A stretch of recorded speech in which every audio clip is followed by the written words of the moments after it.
चलो आज से ऑर्गेनिक केमिस्ट्री का लास्ट पार्ट देखते हैं बेटा, बायो मॉलिक्यूल। ठीक है, इसकी इंपॉर्टेंस क्यों आती है कि आपने शुरू से पूरी ऑर्गेनिक देख लिया, मतलब बेसिक पढ़ लिया, नोमेनक्लेचर पढ़ लिया, आइसोमेरेज पढ़ लिया, इलेक्ट्रॉनिक इफेक्ट जीओसी पढ़ लिया, सारा रिएक्शन पढ़ लिया। तो क्वेश्चन आता है कि यार इतना सारा कहानी पढ़ा क्यों, इतना सारा रिएक्शन आ रहा है, उसको क्यों पढ़ें, उसका एप्लीकेशन क्या है। तो उसका जो एप्लीकेशन है वो मेनली आपको यही दिखाई देता है कि जो आपकी लाइफ को आसान बनाता है, उसी आसानी वाले पार्ट में कहीं ना कहीं ये चीज़ें इन्वॉल्व होती हैं, और इसी में कहीं ना कहीं एक तरह से ये एडवांसमेंट करना है, रिसर्च करना है, जिससे कि आने वाले समय में आपका फ्यूचर अच्छा हो पाए। तो इसलिए इसका एप्लीकेशन है बेटा। तो एप्लीकेशन पहले हम लोग देखेंगे कार्बोहाइड्रेट, बाद में देखेंगे अमीनो एसिड, और लास्ट में देखेंगे पॉलीमर। बस में इसमें कुछ क्वेश्चन होंगे जो आईटीज आए हुए हैं, उसको भी कहीं ना कहीं देख लेंगे। चलिए पहले हेडिंग डालिए कार्बोहाइड्रेट। कार्बोहाइड्रेट,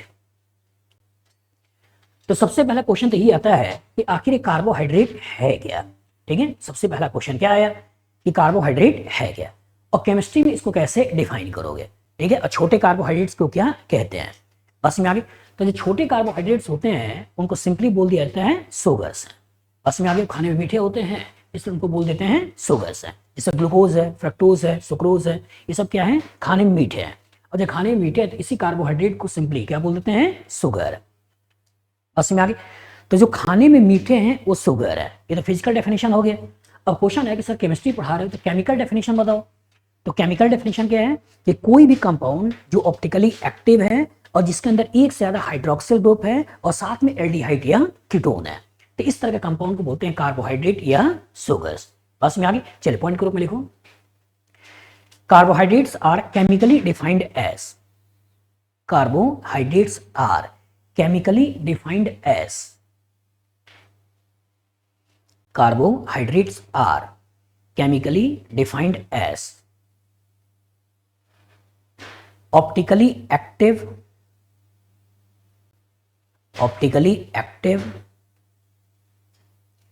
polyhydroxy aldehyde और ketones।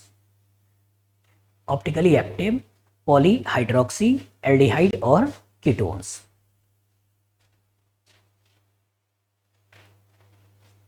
याद रहेगा, तो ऑप्टिकली एक्टिव होना चाहिए, पॉलीहाइड्रोक्सी एल्डिहाइड या कीटोन्स होना चाहिए।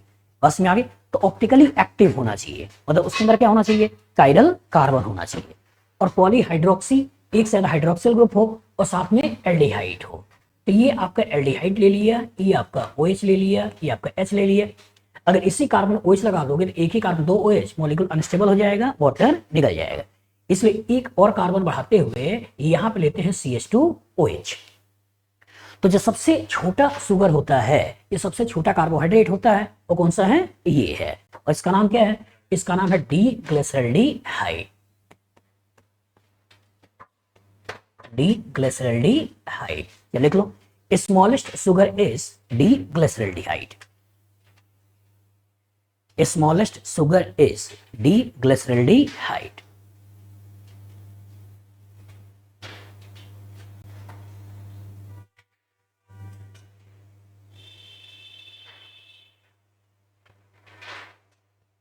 चलिए अब यहां से देखिएगा, हमने बोला था पॉलीहाइड्रोक्सी एल्डिहाइड या कीटोन्स। ठीक है, तो एक से ज्यादा आपने हाइड्रोक्सिल ग्रुप ले लिया, ऑप्टिकली एक्टिव था, और सबसे छोटा कौन सा हो गया, ग्लिसरल्डिहाइड।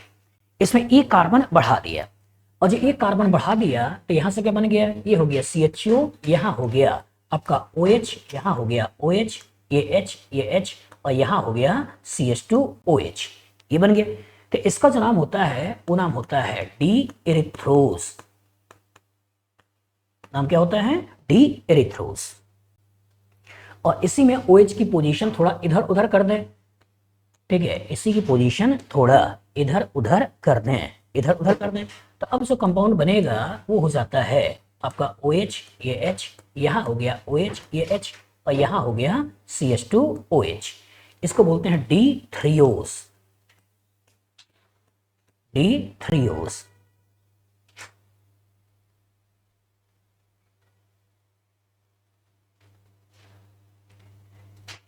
चलिए, तो 3 कार्बन का आपका डीग्लिसरल्डिहाइड, 4 कार्बन का 2 नाम आया, एक एरिथ्रोज आया और एक थ्रियोज आया।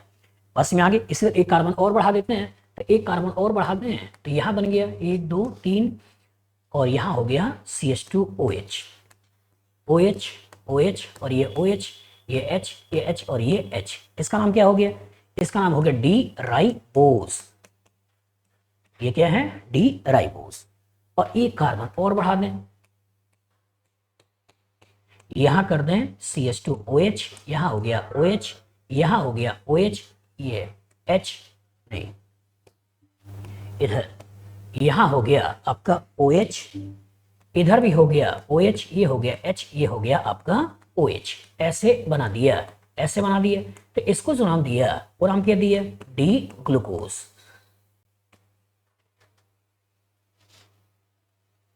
ये कैसे गड़बड़ कर रहा हूं बार बार। चलिए इधर कर दो, यहां हो गया OH, ये हो गया H। चल बना।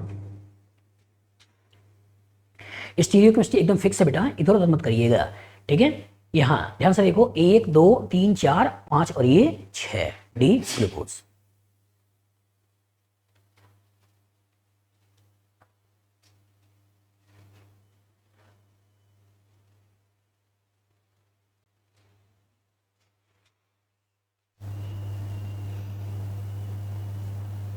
आगे बढ़े क्या? हाँ बना दो बना दो।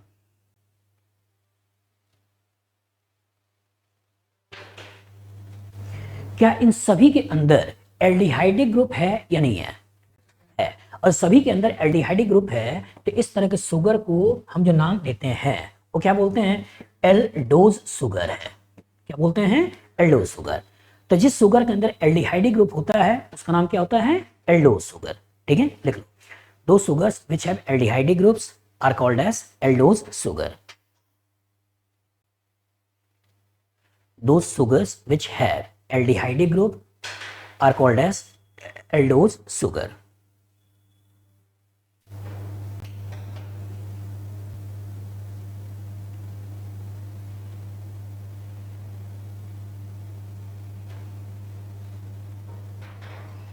चलिए, और एक जिसमें कीटोन है जो आपको याद रखना है, ये है CH2OH, यहां हो गया C डबल बॉन्ड O, और यहां हो गया आपका CH2OH, यहां OH, यहां OH, ये H, यहां OH, ये H और ये H। इसका नाम क्या है?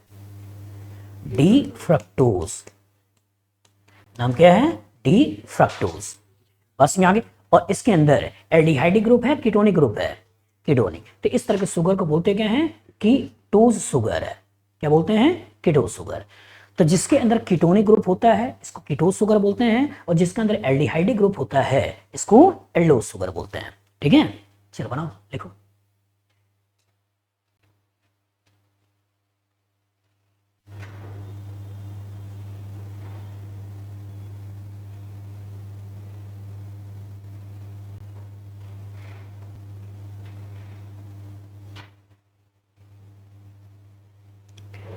चलिए अब समझिएगा, एनालाइज करिएगा। इस जो बार बार आगे में यहाँ पे डी लिख रहा हूं, ये डी लिख रहा हूं, ये डी लिख रहा हूं, डी लिख रहा हूं, डी लिख रहा हूं, इस डी का क्या मतलब है? तो डीएल नोमेनक्लेचर पढ़ाया होगा कि लास्ट कायरल कार्बन पे OH अगर राइट में होता है तो उस शुगर को जो नाम देते हैं वो क्या देते हैं? D sugar. बस में आगे ऊपर कुछ भी लगा हो उससे कोई मतलब नहीं है। लास्ट कायरल कार्बन OH अगर राइट में है तो डी, और लेफ्ट में है तो एल। बस में आगे।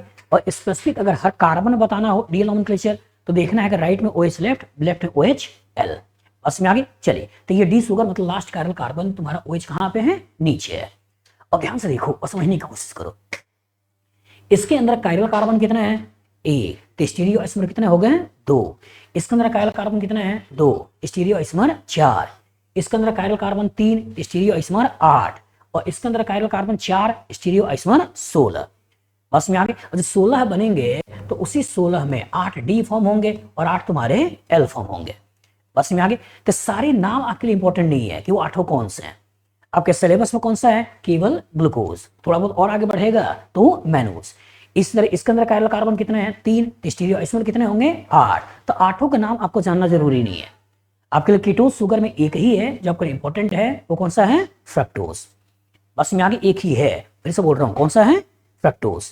तो अगर स्ट्रक्चर को देखना चाहो कि कैसे कैसे होता है कि कुछ ऐसे होता है, चलो ध्यान से देखना और समझना। ये हमने लिख लिया डी ग्लिसरॉल्डिहाइड है, ये तुम्हारा डी इथ्रोज है, ये तुम्हारा डी थ्रियोज है। यहाँ पे क्या हो गया तुम्हारा?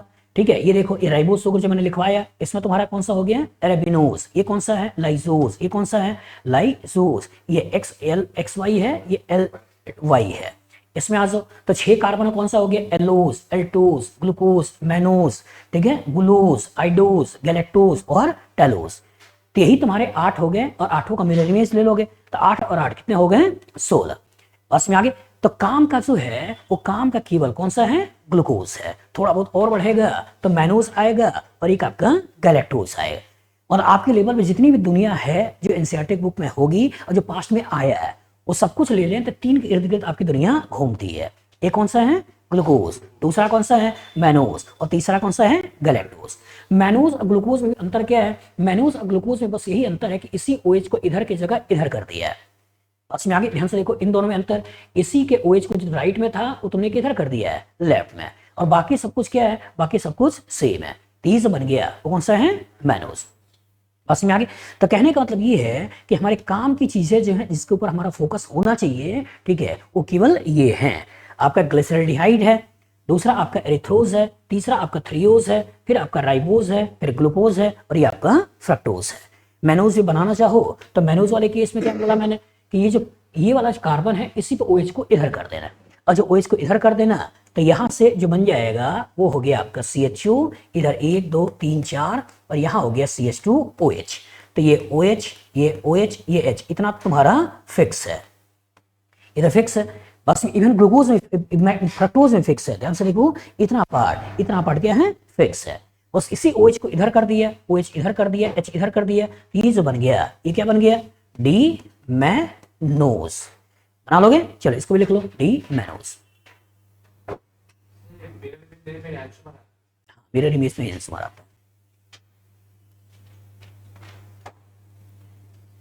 आगे बढ़े, करो डी मैनोज। तो जितना मैंने स्ट्रक्चर लिखा है बेटा वो कम से कम इतना याद होना चाहिए, डी है ये, ठीक है, पी नहीं है, डी है, डी मैनोज। बस इसी OH को मैं कह रहा हूं इधर की जगह इधर कर दो। बना लिया, चलिए अब सोचते हैं इसके अंदर कार्बन कितना है, 3, इसमें कितना है, इसमें कितना है, 4, इसमें कितना है, 5, यहां 6, इसमें 6, इसमें 6, ठीक है। अब सोचना, एनालाइज करना, जो सबसे छोटा शुगर है उसको पूछा जाता है कि नंबर ऑफ कार्बन कितने होंगे, 3 से कम नहीं सोचना है। ऐसा नहीं कि एक ही कार्बन से कार्बन डाइऑक्साइड से ही शुगर बताती है, या 2 कार्बन को पकड़ते हुए एसिटाल्डिहाइड को शुगर बता दी। बस में आगे तो कार्बन, अगर वो कार्बन का टर्म से पूछा जाए तो शुगर चालू कहां से होता है, 3 से। बस में आगे चलिए अब समझते हैं कि अगर इस शुगर को, ये कार्बोहाइड्रेट को क्लासिफाई करें तो हम देखते हैं कि 3 तरीके के होते हैं। एक जिसको बोलते हैं मोनोसैकेराइड, एक क्या बोलते हैं, मोनोसैकेराइड। एक होता है ओलिगोसैकेराइड, एक जो होता है इसको बोलते हैं पॉलीसैकेराइड। बस में आगे तो 3 तरह का शुगर होता है। एक का नाम क्या है, मोनोसैकेराइड, एक का नाम क्या है, ओलिगोसैकेराइड, एक का नाम क्या है, पॉलीसैकेराइड। बस में आगे मोनोसैकेराइड मतलब क्या है कि सबसे छोटा शुगर जिसको और छोटा नहीं कर सकते हो। बस में आगे सबसे छोटा शुगर जिसके फर्दर ब्रेकिंग नहीं कर सकते हैं उनको बोलते क्या है, मोनोसैकेराइड। तो ये तुमने स्ट्रक्चर सारे बनाए हैं, ये सब है क्या, मोनोसैकेराइड। इसको इससे छोटा नहीं कर सकते हो, और इससे पानी डाल दो, कितना भी रिएक्शन करा दूं, इससे छोटा नहीं कर सकते हो। बस में आगे इससे छोटा नहीं कर सकते हो। तो जब कहानी में आता है कि सबसे छोटा शुगर तो जिसकी फर्दर हाइड्रोलिसिस नहीं कर सकते हैं वही कौन सा है, मोनोसैकेराइड। बस में आगे चलो लिख लो, smallest unit of sugar, smallest unit of sugar बोलो या कार्बोहाइड्रेट बोलो, कार्बोहाइड्रेट, चूंकि कार्बोहाइड्रेट का क्लासिफिकेशन कर रहे हैं तो कार्बोहाइड्रेट ही लिख लेते हैं। स्मॉलेस्ट शुगर को वैसे हम, स्मॉलेस्ट कार्बोहाइड्रेट को वैसे हम शुगर कहते हैं। तो smallest unit of carbohydrate are called as monosaccharide which cannot be further hydrolyzed, which can not be further hydrolyzed electrolysed, मतलब पानी के द्वारा रिएक्शन करोगे तो इसकी फर्दर ब्रेकिंग नहीं होगी, और जब फर्दर ब्रेकिंग नहीं होगी तो इसलिए तुमने क्या बोला है, सबसे छोटी यूनिट है। ठीक है, चलो बनाओ।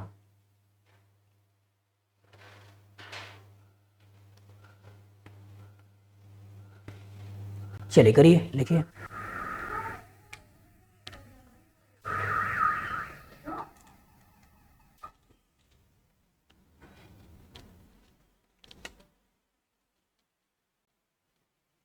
चलिए अब समझिए बेटा, इसमें नंबर ऑफ कार्बन जो होता है वो 3 से लेकर 7 तक वैरी कर सकता है। इसमें कार्बन 3 भी हो सकता है, इसमें कार्बन 4 भी हो सकते हैं, इसमें कार्बन 5 भी हो सकते हैं, इसमें कार्बन 6 भी हो सकते हैं, और इसमें कार्बन 7 भी हो सकते हैं। जैसे अभी आपने यहाँ जो एग्जाम्पल देखा, इसमें कार्बन कितना है, 3, 4, यहाँ 5, 6, इवन 7 तक हो जाता है। तो जब कहानी में 3 ही कार्बन होता है तो इस तरह का शुगर बोलते हैं ट्राईयूज शुगर है। जो 4 होता है इसको बोलते हैं टेट्रोज शुगर है, 5 बोलते हैं पेंटोज शुगर है, 6 बोलते हैं हेक्सोज शुगर है, और 7 बोलते हैं हेप्टोज शुगर है। बस में आगे, अगर कार्बन उसमें 3 ही है तो क्या बोलना है, ट्राईओज, 4 है तो टेट्रोज, 5 है तो पेंटोज, 6 है तो हेक्सोज, 7 है तो हेप्टोज। बस में आगे, तो ग्लूकोज एग्जाम्पल किसका है, हेक्सोज शुगर। राइबोज किसका एग्जाम्पल है, पेंटोज शुगर। एरिथ्रोज किसका एग्जाम्पल है, टेट्रोज शुगर। और ग्लिसरॉल्डिहाइड किसका एग्जाम्पल है, ट्राईओज शुगर। ये आपके काम का नहीं है, इसलिए इस एग्जाम्पल जिक्र में नहीं पढ़िएगा। चलिए लिखिए, बनाइए। लिखना है भाई, तभी तो लिखवाया है, नहीं लिखना होता तो क्यों लिखवाता। 3 शुगर है ट्राईओज, 4 है टेट्रोज, 5 है पेंटोज, 6 है हेक्सोज, 7 है हेप्टोज।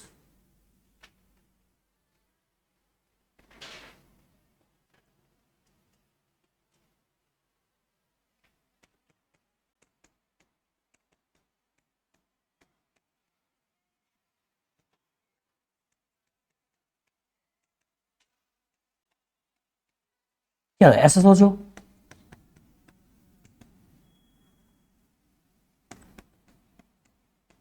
चलिए अब समझिए। कभी कभी ऐसा भी हो सकता है कि आपने शुगर लिया है, इसमें ये आपका एल्डोज शुगर हो, और ऐसा भी हो सकता है जो शुगर आपने लिया है इसमें तुम्हारा कीटोज शुगर। बस में आ गई। तो अगर कोई एल्डोज शुगर है और वो ट्रायोज है, अगर कोई एल्डोज शुगर है और वो ट्रायोज है, तो इसी को कभी कभी लिख देगा एल्डो ट्रायोज। बस में आगे। इसी तरह से अगर कोई हेक्सोज शुगर है जैसे ग्लूकोज है और वो एल्डोज है, तो इसको क्या बोल दोगे, एल्डो हेक्सोज, एल्डो हेक्सोज ये बोल दोगे। अगर फ्रक्टोज है जिसमें तुम्हारा कीटोनिक शुगर है, कीटोज है, तो कीटोज है और हेक्सोज है, इसको क्या बोलोगे, हाँ कीटो हेक्सोज। इसका नाम क्या हो गया, कीटो हेक्सोज। तो इस तरह का नाम भी आपको देखने को मिलेगा कि किससे एल्डो हेक्सोज कहो, एल्डो ट्रायोज कहोगे, किसको एल्डो हेक्सोज कहोगे, इसको कीटो हेक्सोज कहोगे। तो अगर कीटोनिक ग्रुप है साथ में हेक्सोज है तो क्या बोलना है, कीटो हेक्सोज। कीटोनिक ग्रुप है साथ में पेंटोज है तो कीटो पेंटोज। बस में आगे। एल्डिहाइड ग्रुप है साथ में पेंटोज है तो क्या बोलना है, एल्डो पेंटोज। बस में आगे। चलिए करिए, लिखिए। हेलो,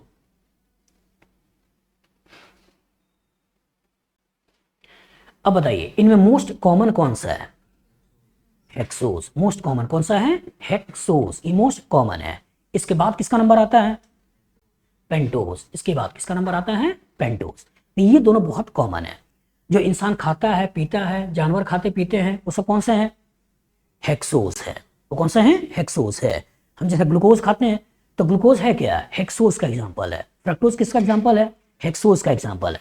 बस में आप ग्लूकोज फ्रक्टोज इन्हीं के कॉम्बिनेशन बहुत सारी चीजें बनाएंगे, तो बहुत सारी चीजें बनाएंगे वह सब है क्या, हेक्सोज शुगर है। बस में आगे। तो स्टार्च हो गया, ग्लूकोज का कंपोनेंट हो गया, ठीक है। सेलुलोज हो गया, ग्लूकोज का कंपोनेंट हो गया। बस इसी तरह से दूध है तो दूध पीते हैं तो लैक्टोज शुगर आएगा, उसके अंदर भी कहीं ना कहीं ग्लूकोज होगा। बस शुगर केन, हम चीनी वगैरह खाते हैं, उसमें ग्लूकोज फ्रक्टोज का ही कॉम्बिनेशन।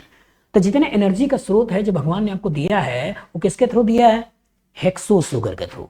बस में आगे। अब सोचिए, आपकी बॉडी को बाहर से, आपकी बॉडी को क्या है, बाहर से एनर्जी चाहिए, तो बाहर से एनर्जी के लिए आपने ये ले लिया। बस में आगे।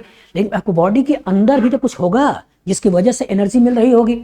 बस में आगे, जिसकी वजह से एक जनरेशन से दूसरी जनरेशन चीजें जा रही होंगी, क्योंकि एनर्जी का ट्रांसफर वहां भी तो है। बस में आगे, तो एनर्जी का ट्रांसफर वहां भी है, तो आपके बॉडी के अंदर भी कुछ होता है। वो क्या होता है? Ribo nucleic acid, deoxy ribo nucleic acid. इसको छोटे में क्या बोलते हैं? हाँ, राइबो न्यूक्लिक एसिड, आरएनए, और deoxy ribo nucleic acid, DNA. तो आपके अंदर आरएनए डीएनए भी है। तो आरएनए में है क्या? Ribo nucleic acid. तो उसके अंदर जो शुगर होता है वो कौन सा है? Ribose sugar. Deoxy ribo nucleic acid, उसके अंदर कौन सा है? सेकंड पोजीशन से ऑक्सीजन हट जाएगा तो डीऑक्सी हो जाएगा। तो इसका मतलब उसके अंदर भी कौन सा है? Ribose sugar. तो डीएनए आरएनए के अंदर जो शुगर होते हैं वो होते हैं पेंटोज शुगर, और बाहर जो हम खाते पीते हैं वो कौन सा होता है? Hexose sugar. तो ये दोनों ज्यादा इंपॉर्टेंट है। बस में आगे, लेकिन आपके लेवल पे सिलेबस में जिससे क्वेश्चन आता है वो केवल और केवल हेक्सोज से आता है। बस जितने भी पास्ट के क्वेश्चन आए हैं उनका सिलेबस मेंशन्ड है वो हेक्सोज का है। लेकिन पढ़ रहे हैं तो अच्छी तरह से पढ़ लें, कुछ भी आए हम लगा लें। तो पेंटोज भी आपको याद होना चाहिए, और पेंटोज में कम से कम एक राइबोज आपको प्रॉपर तरीके से याद होना चाहिए। यही से ऑक्सीजन हट जाएगा और आपका बन जाएगा डीऑक्सी राइबोज। बस में आगे, तो AEEE के समय एक बार पूछा भी था कि किस पोजीशन से ऑक्सीजन हटाते हैं जिससे राइबोज डीऑक्सी राइबोज बन जाता है। तो पोजीशन कौन सी है? सेकेंड। ये नंबर 1 है और ये नंबर 2 है। तो सेकंड पोजीशन का ऑक्सीजन हटता है और सेकंड पोजीशन का ऑक्सीजन हटकर यही बन जाता है डीऑक्सी राइबोज। बस में आगे, तो कहने का मतलब ये है कि दो शुगर आपके लिए ज्यादा इंपॉर्टेंट है, एक पेंटोज और दूसरा हेक्सोज। चलिए इधर आते हैं ओलिगोसैकेराइड। अभी ओलिगोसैकेराइड क्या है? 2 से लेकर 10 मोनोसैकेराइड यूनिट अगर आपस में कंबाइन कर ले, 2 से लेकर कितना? 10, कि 2 से लेकर 10 अगर मोनोसैकेराइड आपस में कंबाइन कर ले और जो बड़ा मॉलिक्यूल बनाएगा उसी बड़े मॉलिक्यूल को क्या बोलते हैं? ओलिगोसैकेराइड। जैसे ग्लूकोज है, अब ग्लूकोज आपस में कंबाइन कर लिए और माल्टोज बना दिए, तो माल्टोज किसका एग्जांपल है? ओलिगोसैकेराइड। ग्लूकोज है, फ्रक्टोज है, ये आपस में कंबाइन करके सुक्रोज बना दिया, वो किसका एग्जांपल है? ओलिगोसैकेराइड। तो 2 से 10 मोनोसैकेराइड यूनिट अगर आपस में कंबाइन करें तो कौन सा होता है? ओलिगोसैकेराइड। और इस ओलिगोसैकेराइड में डाइसैकेराइड आपके लिए ज्यादा इंपॉर्टेंट है कि 2 मोनोसैकेराइड आपस में कंबाइन करेगा तो कौन बनेगा। बस में आगे चलिए पॉइंट के ऊपर लिखिए ओलिगोसैकेराइड। ओलिगोसैकेराइड, इसमें लिखो when 2 to 10, when 2 to 10, number वाला पहले 2 फिर TO वाला 2, when 2 to 10 monosaccharide units combines together, they form compound called as oligosaccharide. They form compound called as oligosaccharide, out of which disaccharides are most common. Such as maltose, such as cellulose, such as आपका lactose. ठीक है, maltose, cellulose, lactose और fructose नहीं sucrose and sucrose. चलिए लिखिए, तो maltose, cellulose, lactose और sucrose, ये 4 नाम आपको डाइसैकेराइड के रूप में याद रखने हैं। आगे बताएंगे भी कैसे बने हैं। चलिए, एक कौन सा आया? माल्टोज। एक कौन सा आया? सेलुलोज। एक कौन सा आया? लैक्टोज। एक कौन सा आया? Starch, sucrose. चलिए, अब एक बार आईटी ने आपसे ये पूछ लिया था कि माल्टोज के ऊपर हाइड्रोलिसिस करोगे तो क्या बनेगा। बस में आगे, तो माल्टोज किसका पार्ट है? ओलिगोसैकेराइड का। ये टूटेगा तो किसमें जाएगा? मोनोसैकेराइड में। तो इसका मोनोसैकेराइड आगे पढ़ाएंगे, वो कौन सा होता है? ग्लूकोज। तो आपको यही बताना था कि माल्टोज के ऊपर हाइड्रोलिसिस करोगे तो क्या बनेगा? ग्लूकोज। बस में आगे डिटेल में देखेंगे। चलिए, अब तीसरा कौन सा है? पॉलीसैकेराइड। तो इसमें क्या है कि जब 10 से ज्यादा मोनोसैकेराइड यूनिट अगर आपस में कंबाइन कर ले उसका नाम क्या हो गया? पॉलीसैकेराइड। चलो पॉइंट के रूप में लिखो when more than 10 monosaccharide units combines together when more than 10 monosaccharide units combines together, they form compound called as polysaccharide. They form compound called as polysaccharide. याद रहेगा। इसमें कहने के लिए थ्योरेटिकली बोलते हैं कि 10 से ज्यादा, लेकिन हजार लाखों में होता है। बस में आगे, और इसका एग्जाम्पल होता है, दो जो आपको याद रखना है, एक याद क्या रखना है, स्टार्च, और दूसरा क्या याद रखना है, सेलुलोज। देख लो एग्जाम्पल, स्टार्च सेलुलोज, स्टार्च और सेलुलोज। बताइए इतने पार्ट में कोई दिक्कत, कोई दिक्कत? चलिए, अब इतने पार्ट को देखकर आपको क्या लग रहा है कि मैं केमिस्ट्री पढ़ा रहा हूँ, बायोलॉजी पढ़ा रहा हूँ? बस इतने पार्ट को देखकर क्या लग रहा है, बायोलॉजी पढ़ा रहे हैं, इसमें कहीं रिएक्शन आए नहीं। ऑर्गेनिक का मतलब है क्या, रिएक्शन होना चाहिए, स्टीरियोकेमिस्ट्री होनी चाहिए। अगर वो सब है तो ऑर्गेनिक है। अदरवाइज अगर ये सारा थ्योरेटिकल चल रहा है तो थ्योरेटिकल का मतलब है क्या कि आपका बायोलॉजी चल रहा है। इसलिए कोचिंग वाले क्या करते हैं, वो बदमाशी करते हैं। कोचिंग वाले क्या करते हैं, बदमाशी करते हैं। वो क्या कहते हैं कि बायो मॉलिक्यूल बायो वालों का है। बस में आगे, केमिस्ट्री वाले क्या कहते हैं कि बायो मॉलिक्यूल बायो वालों का है। अब बायो में तुम लोग पढ़ लेना, लेकिन भाई बायो में ही पढ़ना था तो केमिस्ट्री के सिलेबस में क्यों है? बस में आगे, और केमिस्ट्री के टीचर तो केमिस्ट्री पढ़ाओ इसकी।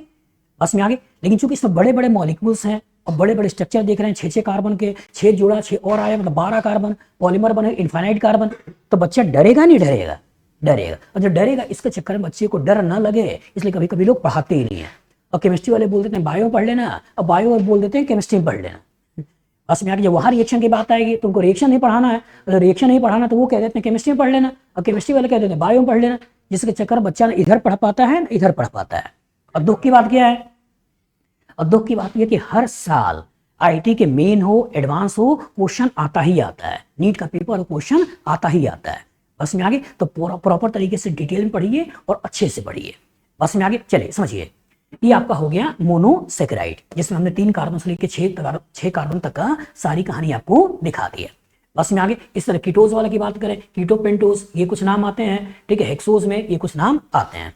बस में आगे, 4 ये बन गए, 4 इसका मिरर इमेज बन गया, मतलब 8 बन गए। तो सारे नाम आपको याद करने की जरूरत नहीं है, बस ग्लूकोज वाली कहानी है जो आपको प्रॉपर तरीके से आना चाहिए। अब आते हैं केमिस्ट्री में, और केमिस्ट्री में शुरुआत करते हैं पहले किससे, इपिमर से। चलिए हेडिंग डालिए, इपिमर। ये आपसे पूछा जाता है, ये आपसे पूछा जाता है।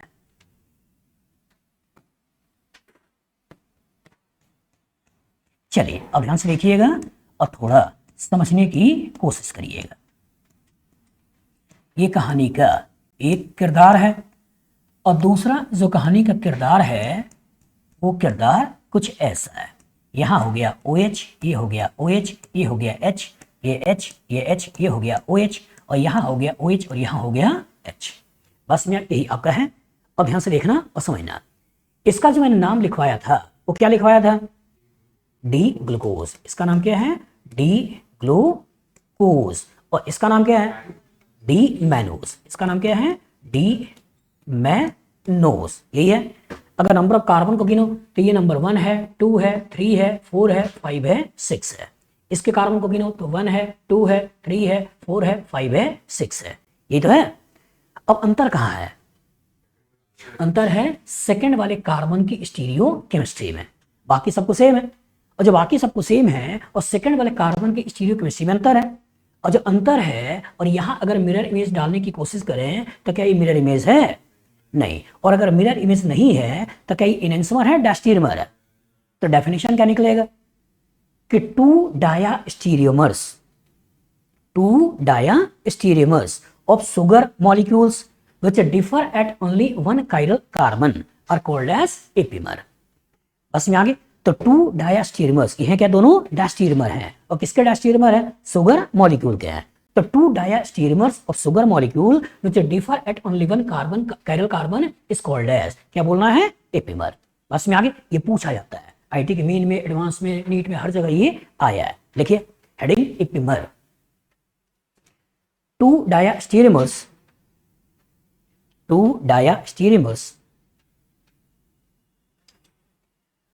of different sugar molecules, two diastereomers of different sugar molecules which differ at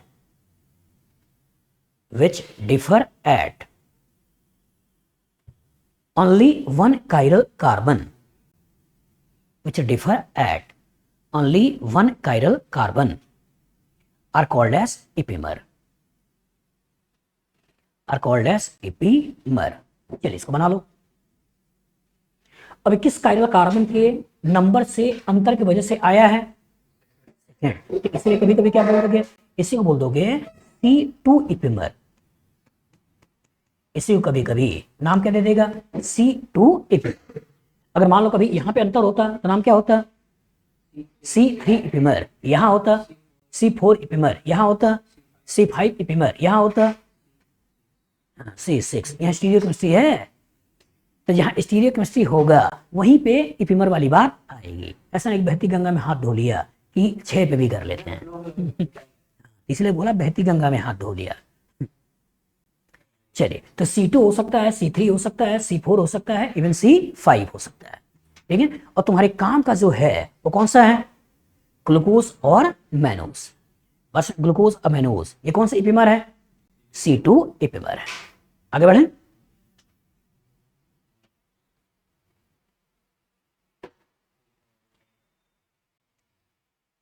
ये डेफिनेशन बहुत अच्छे से आना चाहिए कि to डायास्टेरियोमर्स of different sugar molecules which differ at only one chiral center are called as epimer। याद रहेगा, एग्जाम्पल कौन सा है, ग्लूकोज मैनोज, ठीक है। चलिए और एग्जाम्पल को देखिए, अगर मान लो ये राइबोज लेते हैं पेंटोज शुगर में और ये लेते हैं एराबिनोज बस पेंटोज शुगर में, क्या यहां भी इस कायरल कार्बन पे अंतर है या नहीं है, है। तो ये भी कौन सा इपिमर है, C2 इपिमर है। तो ये पेंटोज का C2 इपिमर हो गया और ये आपका हेक्सोज का C2 इपिमर हो गया। बस में आगे, तुम्हारे सिलेबस में है नहीं लेकिन फिर भी मैं दिखा रहा हूं। यहां पे आ जाओ, यहां पे आपका आइडोज है और ये आपका टेलोज है, बस में आगे। और आइडोज और टेलोज को देखो तो 1 2 3, क्या इसी कायरल कार्बन पे अंतर है या नहीं है, और क्या सबको सेम है नहीं है, तो क्या बोलना है, C3 इपिमर है। इधर आ जाओ और इसको देखने की कोशिश करो, जो ग्लूकोज और मैनोज अभी आपने लिया था, और जो ग्लूकोज मैनोज लिया था वो कौन सा इपिमर है, C2 इपिमर है। अगर इसकी बात करें ग्लूकोज और गैलेक्टोज, ये भी इंपॉर्टेंट है, ठीक है। गैलेक्टोज भी आपको आना चाहिए, ये नंबर 1 हो गया, 2 हो गया, 3 हो गया, 4 हो गया, ये 4 हो गया। तो क्या इसी पर्टिकुलर 4 वाले पार्ट पे अंतर है या नहीं है, अंतर है या नहीं है। इसी को OH इधर OH ये बना रखा है, और क्या बाकी सबको सेम है नहीं है, तो इसको क्या बोलोगे, C4 इपिमर। तो ये वाला एग्जाम्पल तो आपने लिखा ही है, इस वाले एग्जाम्पल को भी लिख लो, ये भी इंपॉर्टेंट है, ये दोनों इंपॉर्टेंट नहीं है तुम्हारे लेवल पे, ठीक है। चलिए इसको लिख लेना, D glucose and D galactose are example of C4 epimer. इन दोनों को चाहो तो छोड़ दो, इन दोनों को बना लो, क्योंकि इसी गैलेक्टोज को यूज करोगे आगे, ग्लूकोज और गैलेक्टोज, इसको यूज करके क्या बनाओगे, लैक्टोज। जो दूध है, दूध मीठा है, तो मीठा क्यों है, उसका मिठास कहां से आया है, उसका चीनी से नहीं आया बेटा, हाँ ये ग्लूकोज से आया है। जो भी मीठा देखा चीनी पकड़ लिया, चीनी नहीं होता है, चीनी ग्लूकोज और फ्रक्टोज का कॉम्बिनेशन होता है। केमिस्ट्री पढ़ रहे हो, ठीक है, लेमैन की तरह गांव वाली बात ना करो कि मीठा देखा चीनी खा लिया, ठीक है।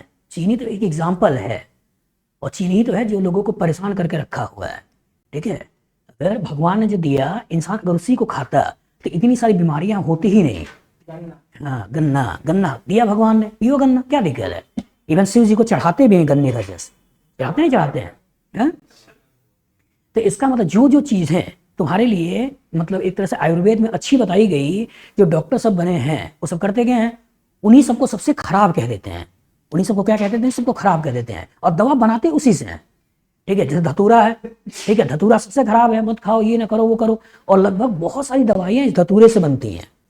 बस में आगे, तो कहने का मतलब चीजें हैं खराब लेकिन काम उसी से निकालोगे, ठीक है। जैसे कोचिंग है क्या है खराब, लेकिन सीखेंगे कहाँ से, यही सीखेंगे, ठीक है। चलिए, स्कूल वाले पढ़ाते नहीं हैं और कोचिंग वाले खराब है।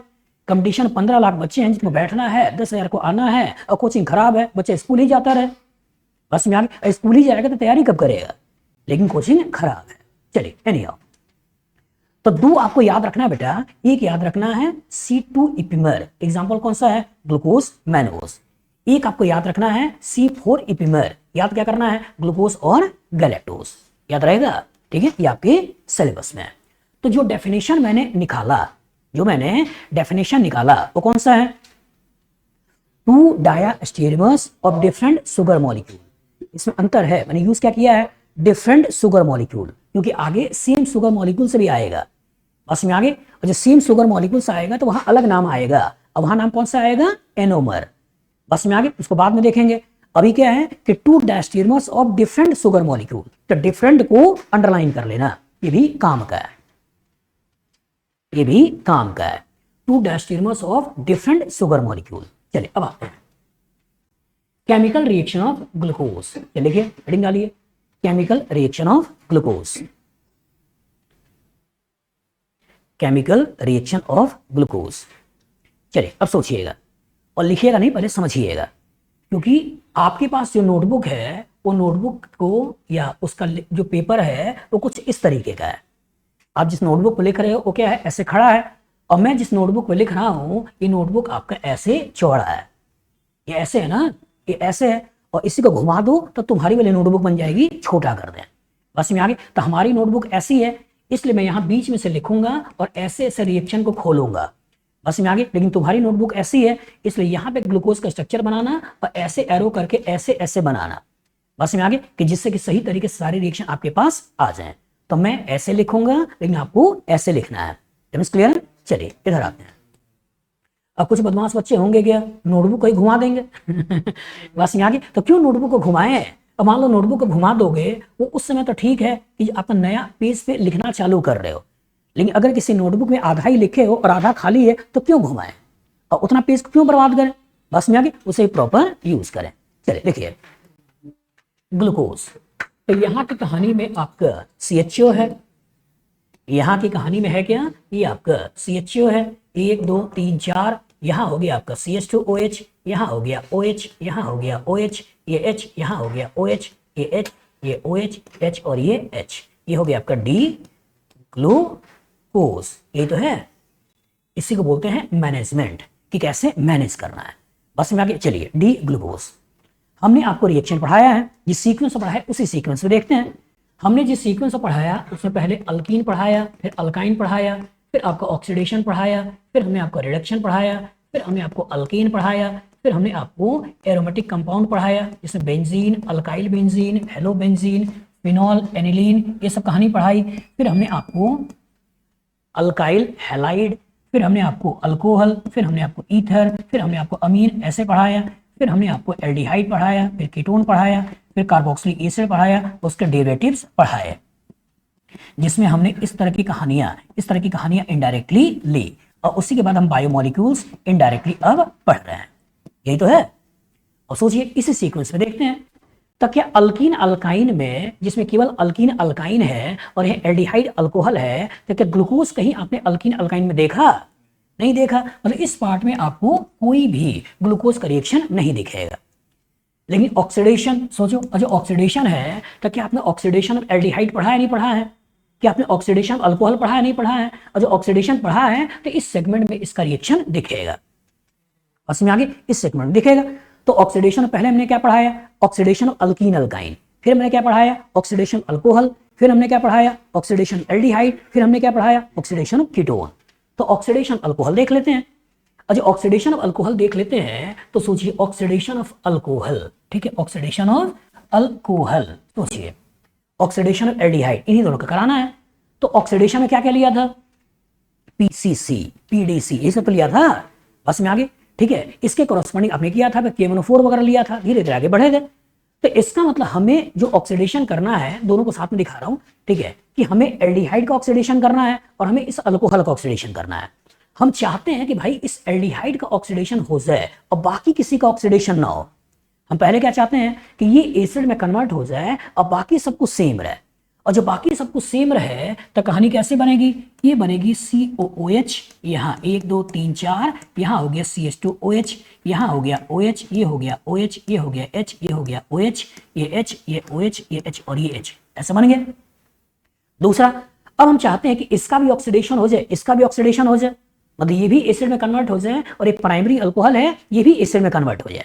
और जब दोनों में एसिड में कन्वर्ट हो जाए तो दूसरा रिएक्शन लेके चलेंगे। ये कौन सा हो गया? COOH, यहाँ हो गया 1 2 3 4, यहाँ हो गया COOH, यहाँ OH, यहाँ OH, यहाँ H, यहाँ OH, यहाँ H, यहाँ OH, H और ये H, ऐसा बन गया। बस में आगे हम पहले क्या चाहते हैं? केवल इसका ऑक्सीडेशन हो। फिर क्या चाहते हैं? इसका दोनों का ऑक्सीडेशन हो। और जो इसका ऑक्सीडेशन चाहते हैं तो केवल एल्डिहाइड का ऑक्सीडेशन किया नहीं किया है, अब बाकी सबका सेम है। तो एल्डिहाइड का ऑक्सीडेशन में क्या लिया था? टॉलरेंस रिएजेंट, मतलब है क्या, इसके ऊपर अगर आपने टॉलरेंस रिएजेंट का रिएक्शन करा दिया तो ये बना देगा, क्योंकि एक्वस ये आपका सिल्वर अमोनिकल नाइट्रेट होता है, तो कभी कभी हो सकता है सॉल्ट के रूप में लिख दे।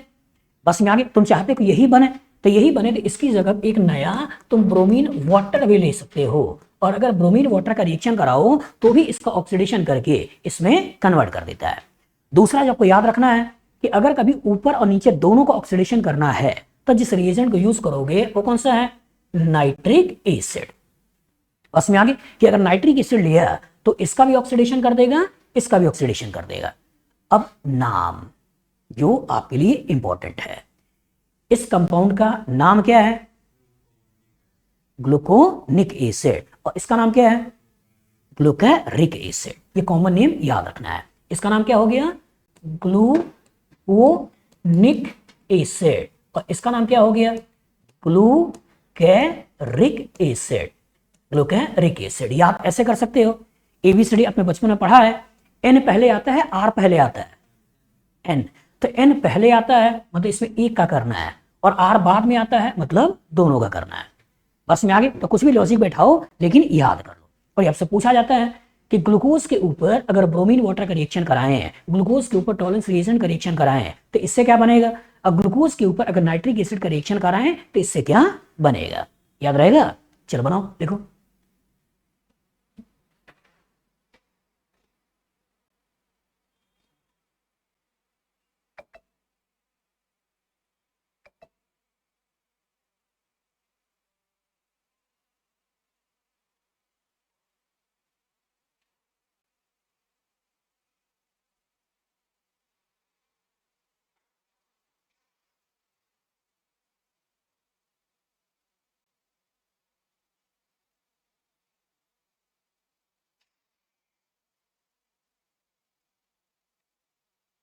बना लिया?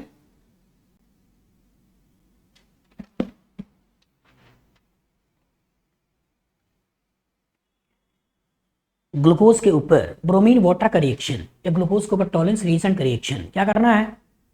Gluconic acid. और जो नाइट्रिक एसिड का रिएक्शन होगा इससे क्या करना है? ग्लूकारिक एसिड।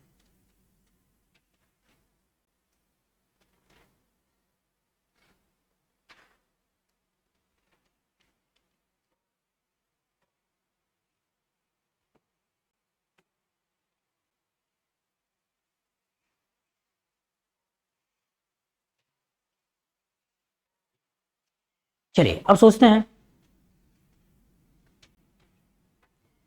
हमने एल्डिहाइड का ऑक्सीडेशन कर दिया, हमने प्राइमरी अल्कोहल का ऑक्सीडेशन में कर दिया, लेकिन अभी सेकेंडरी में कुछ नहीं हुआ है, अभी सेकेंडरी में कुछ नहीं आया। अब हम क्या चाहते हैं? अब हम चाहते हैं भाई कार्बन कार्बन बॉन्ड को भी तोड़ दें। हम क्या चाहते हैं? कार्बन कार्बन बॉन्ड को भी तोड़ दें। तो ऐसा कोई रिएजेंट पढ़ा है क्या जिसमें CO के बगल में OH हो तो इसको तोड़ते हो, अगल बगल कार्बन पे OH हो तब इसको तोड़ते हो, अगल बगल 2 CO हो तब इसको तोड़ते हो? कोई पढ़ा है क्या? कौन सा है? HiO4। तो इसी के ऊपर क्या कर दें? HiO4 का रिएक्शन करा दें। तो ये किस में कन्वर्ट हो गया? फॉर्मिक एसिड, ये formic acid, formic acid, formic acid, formic acid, और ये फॉर्मल्डिहाइड। तो 5 बन गया फॉर्मिक एसिड, 1 बन गया फॉर्मल्डिहाइड। तो यहां से क्या बना दिया? 5 बन गया फॉर्मिक एसिड और 1 बन गया फॉर्मल्डिहाइड। तो इसको लेकर क्वेश्चन बना सकते हैं। तो ऑक्सीडेशन में 3 रिएक्शंस आपको याद रखने हैं। एक केवल एल्डिहाइड का ऑक्सीडेशन करोगे तो क्या बनाना है और किसके द्वारा बनाना है, और एक प्राइमरी अल्कोहल एल्डिहाइड, दोनों को ऑक्सीडेशन करना है तो किसको यूज करना है, और अगर कभी कार्बन कार्बन बॉन्ड को तोड़ना है तो उस केस में किसको यूज करना है। बस में आगे तो ऑक्सीडेशन में 3 आपके रिएजेंट या डायरेक्टली 4 रिएजेंट जो दिमाग में बैठाना है। क्लियर है? कोई दिक्कत? इस कंपाउंड का ग्लूकारिक एसिड का एक और नाम है जो खासकर एनसीईआरटी के बुक में लिखा है, वो कौन सा है? सैकरिक एसिड। कौन सा है? सैकरिक एसिड। इस नाम से भी आ जाए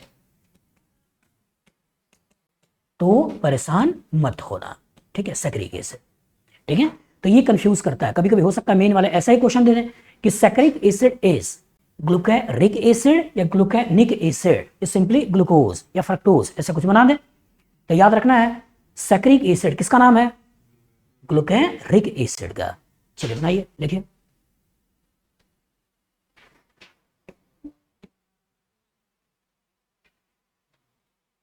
चलो अब सोचते हैं, कहानी के अंदर में अल्कीन अल्काइन, इसके अंदर इसका रिएक्शन था नहीं, इसलिए हटा दिया। कहानी के अंदर ऑक्सीडेशन था, ऑक्सीडेशन वाली कहानी आपने करवा दी है। अब कहानी के अंदर क्या है? रिडक्शन है। और सोचो, क्या आपने रिडक्शन ऑफ एल्डिहाइड पढ़ा है? नहीं पढ़ा है?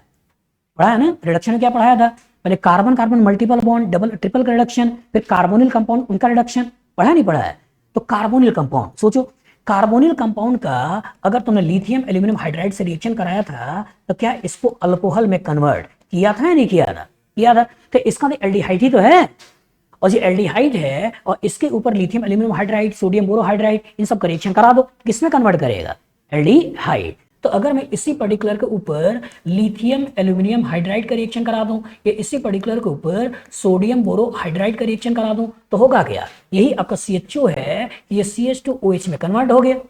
और नीचे की कहानी पूरी सेम है, 1 2 3 4, यहाँ आपका हो गया CH2OH, यहाँ हो गया आपका OH, यहाँ हो गया OH, ये H, यहाँ हो गया OH, ये H, ये हो गया OH, H और ये H, ऐसे बन गया नहीं बन गया? बस में आ गई।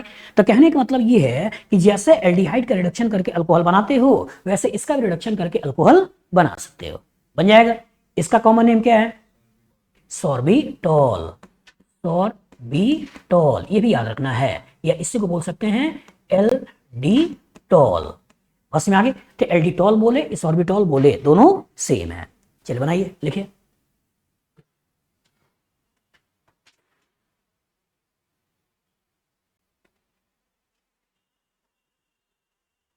तो वही सब रिएक्शन है जो आपने टुकड़े बाय टुकड़े पहले छोटे मॉलिक्यूल में पढ़े थे, वही टुकड़े बाय टुकड़े अब बड़े मॉलिक्यूल में देख रहे हो। अब इंसान क्या है? मक्कार।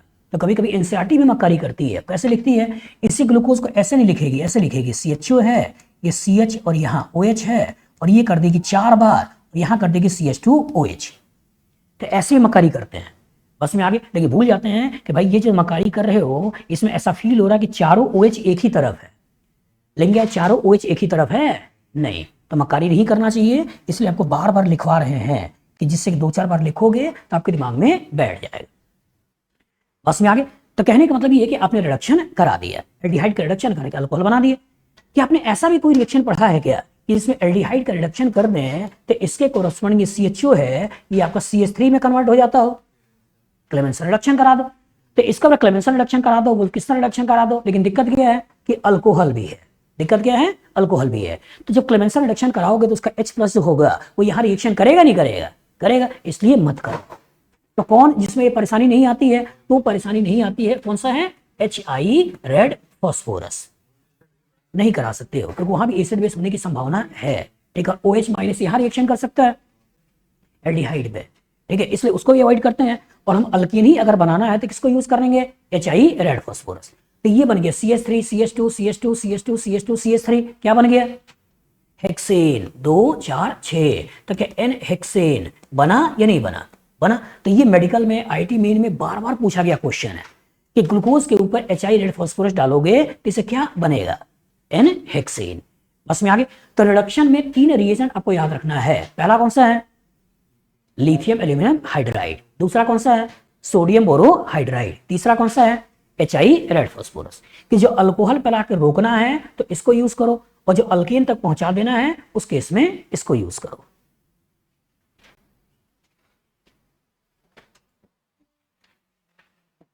रिडक्शन की कहानी भी खत्म। सोचिए, रिडक्शन भी खत्म। अल्केन, तो क्या इसमें कहीं अल्केन का रिएक्शन होगा? नहीं, ग्लूकोज है, एल्डिहाइड कीटो है, ठीक है, अल्कोहल है, ये कहानी खत्म। क्या इसके अंदर बेंजीन है? नहीं। और जो बेंजीन नहीं है मतलब ये वाली कहानी भी खत्म। अब सोचो क्या इसके अंदर अल्कोहल है या नहीं है?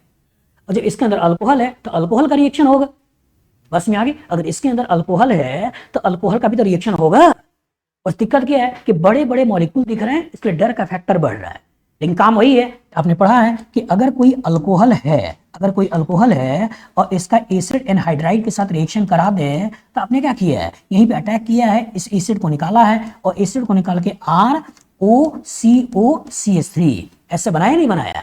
बनाया। तो इसी पर्टिकुलर में ये है क्या, AC है क्या, ये आपका ACCOCH3 है।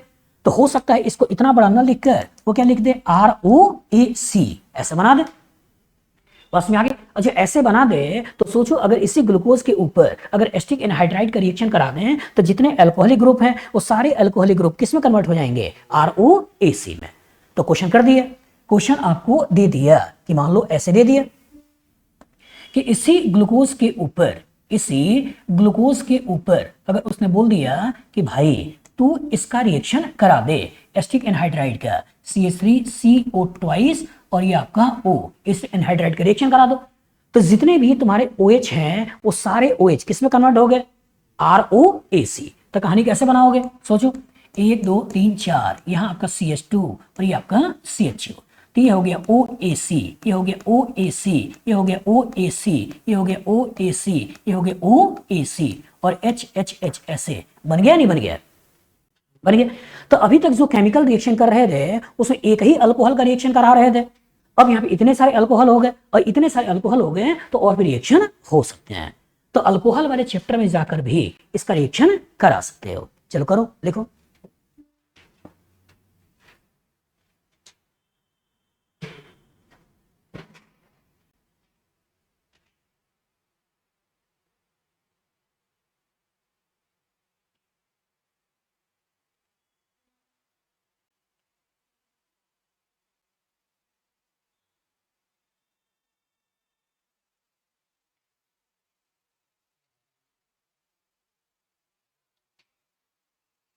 OAC इसको बोल सकते हो पेंटा एसिटाइल। ये कितने एसिटाइल ग्रुप आए हैं, 5, 1 2 3 4 5, यहाँ H होगा, सही बात है, ठीक है 5। तो क्या हो गया, penta acetyl, penta acetyl derivative of glucose.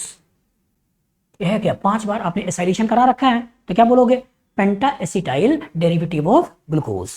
ये तो बना। चलो करो, लिखो।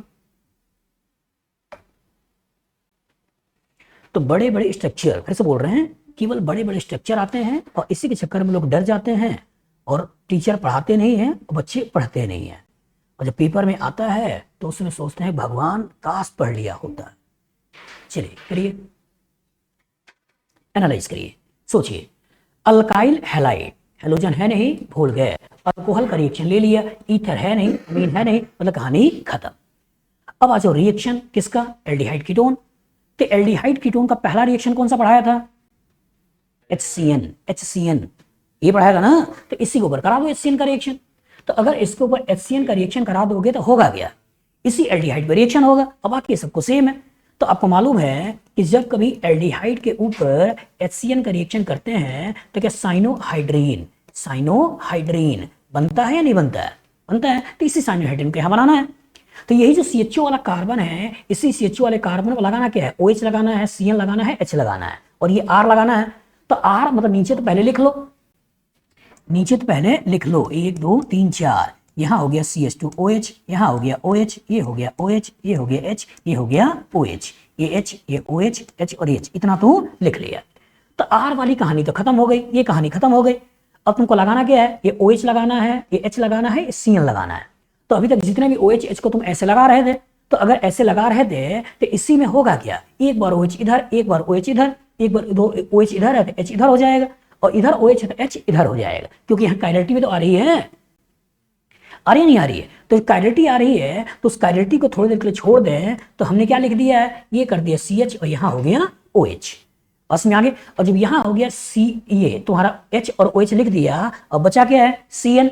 तो CN जो बचा हुआ है इस CN को हम थोड़ा ऊपर यहाँ पर बना दे रहे हैं, बस में आगे। तो जब ग्लूकोज के ऊपर अगर HI का HCN का रिएक्शन कराया तो क्या इस तरह की स्पेसिस बनी या नहीं बनी?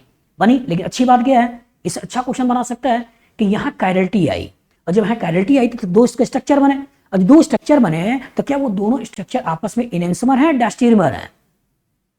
डायस्टेरियोमर है, क्योंकि एक जगह कायरल्टी में अंतर है लेकिन बाकी की कायरल्टी सेम है। तो जब एक जगह अंतर है बाकी में सेम है तो कभी मिरर इमेज नहीं बनेगा, और जब मिरर इमेज नहीं बनेगा तो क्या बनेगा? डायस्टेरियोमस।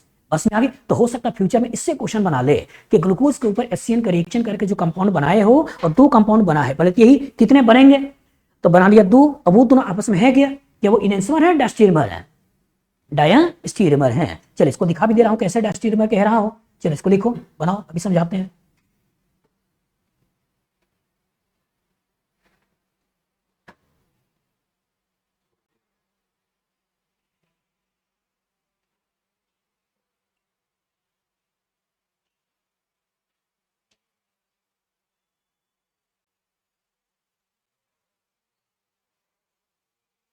चलिए बनाइए, लिखिए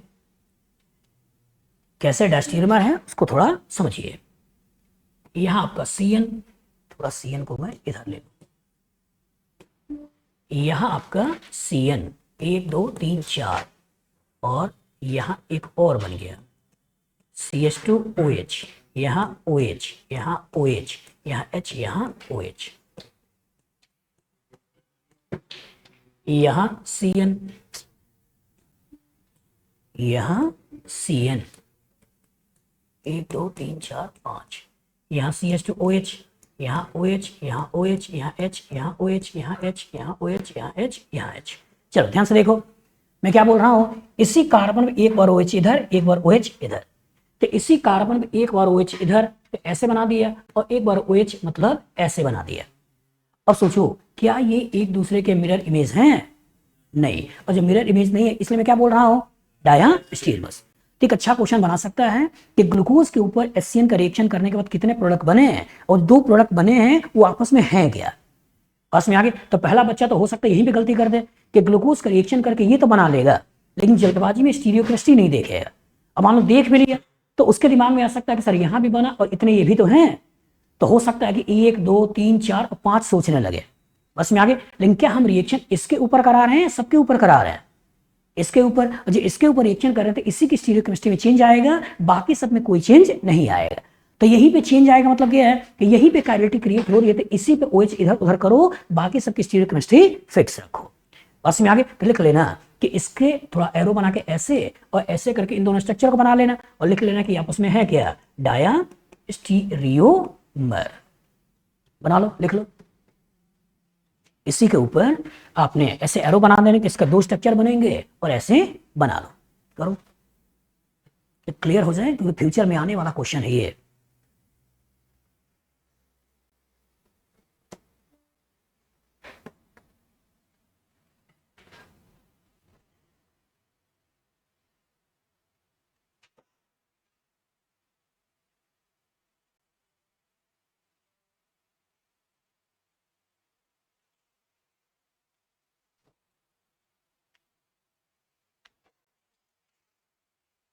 आगे बढ़े।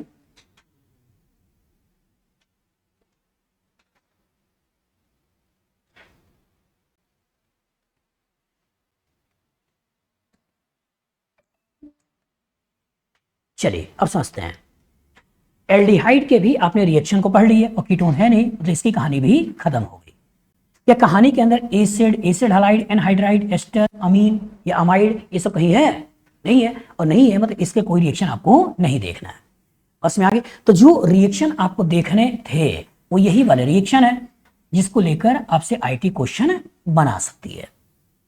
बस में आगे। मतलब ऑक्सीडेशन से क्वेश्चन बना सकती है, रिडक्शन से क्वेश्चन बना सकती है, अल्कोहल के रिएक्शन से क्वेश्चन बना सकती है, एल्डिहाइड कीटोन के रिएक्शन से क्वेश्चन बना सकती है। बस में आगे। ये वो रिएक्शन है जिनसे क्वेश्चन आ सकता है। बस में आगे कुछ ऐसे जो अभी तक आए हुए नहीं है और आने की अथाह संभावनाएं है। दूसरा, इस ग्लूकोज के साथ कुछ दिक्कत है। दिक्कत क्या है? ग्लूकोज है तो एक, ग्लूकोज है कितना? एक, लेकिन मेल्टिंग पॉइंट निकलता है 2। मेल्टिंग पॉइंट कितना निकलता है? 2। तो परेशान कर रहा है नहीं कर रहा है? जैसे कंपाउंड एक है तो उसका 2 मेल्टिंग पॉइंट कैसे हो गया? इसमें आगे कंपाउंड एक है और उसके दो बॉइलिंग पॉइंट होते हैं, तो ये परेशान करता है कि यार कंपाउंड एक है तो दो कैसे आ रहा है। बस में दूसरा क्या है, कुछ ऐसे रिएक्शन है जो ग्लूकोज नहीं भी देता है।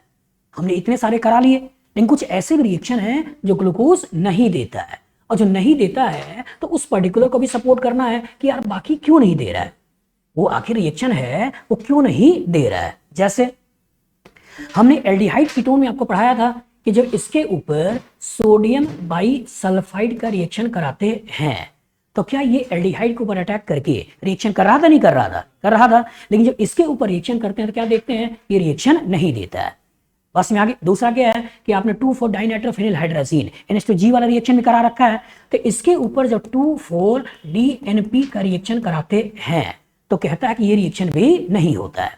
बस में आगे जब इसके ऊपर जब हम सोडियम बाइसल्फाइड कराए रिएक्शन नहीं हुआ, 2,4 DNP कराए रिएक्शन नहीं हुआ, और ये जो पर्टिकुलर आपने पेंटा एसिटाइल डेरिवेटिव ऑफ ग्लूकोज बना रखा है, इसके ऊपर कभी आप NH2OH हाइड्रोक्सिल अमीन का रिएक्शन कराते हो तो ये रिएक्शन भी नहीं देता है।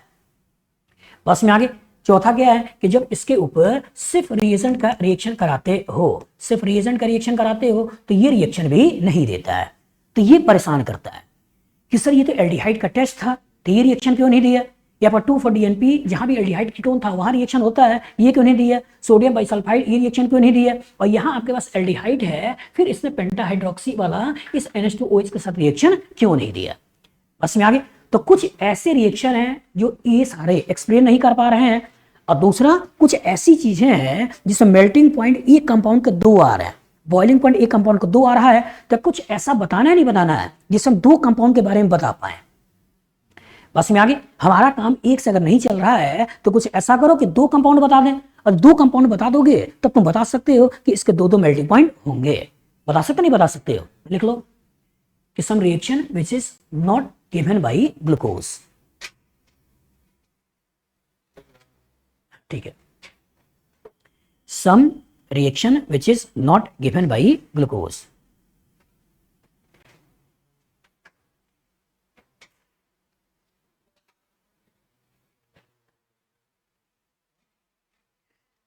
आगे बढ़े, चलिए फिर से बोलते हैं।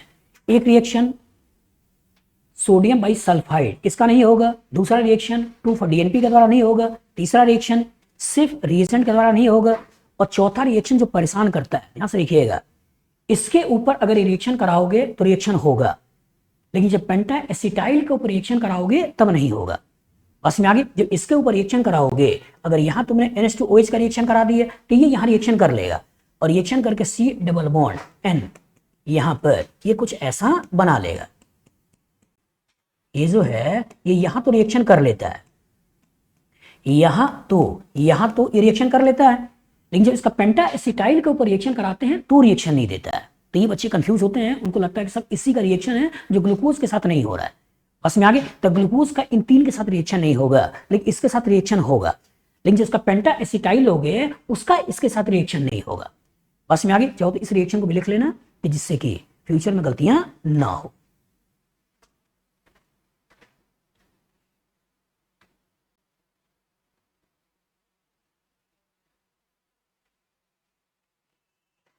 चलिए अब समझते हैं, हमें किसी भी तरीके से सोचिए सोडियम बाइसल्फाइड के द्वारा रिएक्शन ना होना, मतलब इनडायरेक्टली फ्री एल्डिहाइड का ना होना। अगर फ्री एल्डिहाइड होगा तो रिएक्शन कर लेगा, लेकिन अगर रिएक्शन नहीं दे रहा है तो हमें किसी भी तरीके से ही बताना है कि भाई एल्डिहाइड नहीं है। अगर 2,4 DNP के द्वारा रिएक्शन नहीं कर रहा है तो हमें किसी तरीके से सपोर्ट करना है कि भाई फ्री एल्डिहाइड नहीं है। अगर वो सिर्फ के द्वारा रिएक्शन नहीं दे रहा है तो हमें किसी तरह सपोर्ट करना है कि फ्री एल्डिहाइड नहीं है। तो कुछ ऐसा करो कि फ्री एल्डिहाइड नहीं है, इसको मैं समझा दूं। बस में आगे अब सोचिए, और दो दो मेल्टिंग पॉइंट बॉइलिंग पॉइंट इसे समझाना है। अब सोचते हैं, एनालाइज करते हैं, कहानी के अंदर है क्या, एल्डिहाइड है, और कहानी के अंदर है क्या, अल्कोहल है। कहानी के अंदर कौन है, एल्डिहाइड है, और कहानी के अंदर कौन है, अल्कोहल है। हमने ये भी तो पढ़ा है कि अगर ये अल्कोहल यहां अटैक कर दे और अटैक कर दे तो क्या यहां से हेमी एसिटल बनता है, नहीं बनता है, बनता है। तो अगर हमने हेमी एसिटल बना दिया तो मतलब फ्री एल्डिहाइड हटा दिया, और जो फ्री एल्डिहाइड हटा दिया तो क्या हमारी प्रॉब्लम सॉल्व हो गई, नहीं हो गई, हो गई।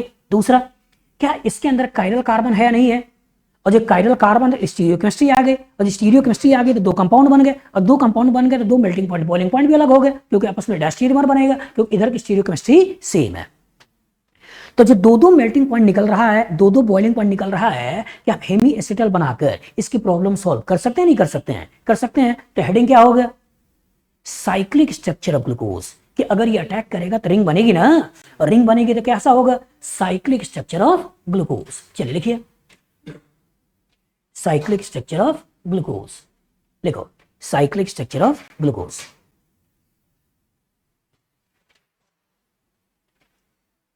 चलिए पहले समझिएगा फिर बनाइएगा।